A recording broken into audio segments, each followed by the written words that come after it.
धर्म के लिए भावना की नहीं, बल्कि अपने कर्तव्य के ज्ञान की आवश्यकता है।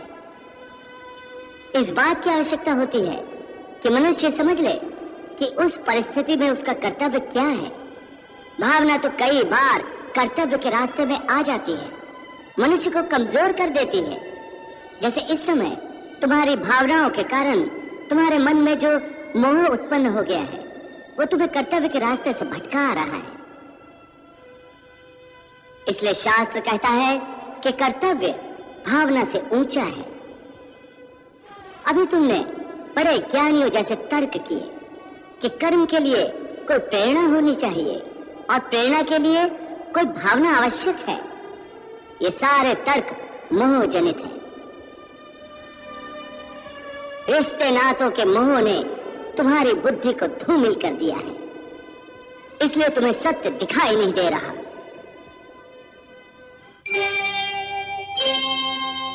हे केशव, तुम जानते हो कि मनुष्य जब कोई कर्म करता है तो उस कर्म का कोई कारण होता है, कोई प्रेरक होता है जिसकी प्रेरणा से मनुष्य कर्म करता है। कोई भावना तो होती है जिस भावना की पूर्ति के लिए मनुष्य अच्छा बुरा कोई भी कर्म करता है।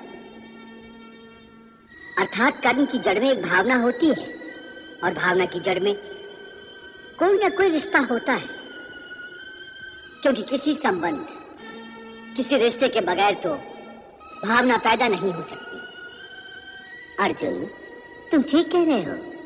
संबंधों और रिश्तों से ही भावनाओं का स्रोत फूटता है, परंतु भावनाओं की ये नदी जल्दी सूख जाती है, बिल्कुल ऐसे जैसे आग में पानी की बूंद तुरंत ही लुप्त हो जाती है। मरने वाले की चिता के ठंडे होने से पहले ही रिश्तेदारों की आंखों के आंसू भी सूख जाते हैं। कोई 2 घड़ी आंसू बहाता है, कोई 2 दिन। बहुत रोती है तो माँ, वो भी चंद दिनों में फिर संसार की माया में फंसकर अपने दूसरे कर्म में लग जाती है।